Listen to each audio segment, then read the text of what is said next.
તો એક નાની એવી બાળકી જે ઓમ નમઃ શિવાયના જાપ જપતી હોય છે અને ત્યારે ઔરંગઝેબ ત્યાં એને જઈને કહે છે કે અહીંયાથી વયા જાવ, અમારે આ મંદિર તોડી નાખવાનું છે.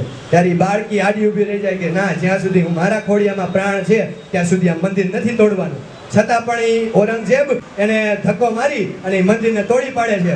ત્યારે સાંભળજો, એ બાળકી આ દ્રશ્ય જોવે છે ને ત્યાંથી મુઠ્ઠી ધૂળ લઈને પ્રતિજ્ઞા લે છે કે હું મારા જ્યારે લગ્ન થશે ત્યારે એક એવા બાળકને જન્મ આપીશ કે આ દેશમાં આ મુગલોની છાતી ચીરી અને સ્વરાજની સ્થાપના કરશે. અને એ બાળકી એટલે બીજું કોઈ નહીં, એ બાળકી એટલે જીજાબાઈ. અને જીજાબાઈ મોટા થાય અને એમના લગ્ન થાય અને એ બાળકને જન્મ આપે છત્રપતિ શિવાજી મહારાજ.